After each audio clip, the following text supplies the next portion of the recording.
அன்பர்களே, ஆனந்தமானவர்களே, அற்புதமானவர்களே, இந்த தனுசு ராசி சில பேருக்கு மருத்துவ செலவை கொடுத்தது 6ஆம் இடத்துல இருந்த குரு இப்பொழுது 4ஆம் இடத்தில் சுக்கிரன் உச்சமாகின்றார் நண்பர்களே. ஆகவே 4ஆம் இடத்தில் உச்சமாகிறது. அது பார்வையும் சுகஸ்தானத்தில் படுவதனால் வண்டி வாகன யோகங்கள், இடமாற்றங்கள், தொழில், வீடு வசதிகள் போன்ற அற்புதமான மாற்றங்கள்லாம் பெறுவதற்கான வாய்ப்புகள் இருக்கு.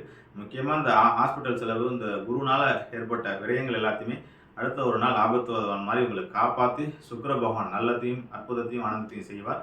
இந்த 130 நாட்களை முழுமையாக பயன்படுத்திக் கொள்ளுங்கள். சுக்கிரனை முழுமையாக வழிபடுங்கள்.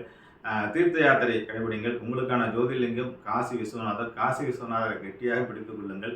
காசி விஸ்வனோட ஆசீர்வாதத்திலும் கங்கையோடைய ஆசீர்வாதத்திலும் திருவேணி சங்கம் மும்பை மேலே நடக்குது. ஒரு அடி முடிஞ்சால் போயிட்டு வாங்க. இந்த மாதிரி அற்புதமான விஷயங்கள்லாம் பண்ணும்போது இந்த சுக்கிரனுடைய அருக்கடாட்சத்தின் மூலியமாக தனுசு ராசி நண்பர்கள் வாழ்வாங்கு வாழ ஆசீர்வதிக்கின்றேன். சுக்கிர பயிற்சி உங்களை பொறுத்தவரைக்கும் 4ஆம் இடம் என்று சொல்லக்கூடிய சுகஸ்தானத்தில் இருப்பதால் நன்றாகவே இருப்பீர்கள், வளமாகவே இருப்பீர்கள். வாழ்த்துக்கள். வாழ்வுடன் வாழிய நலம், வாழிய பல்லாண்டு.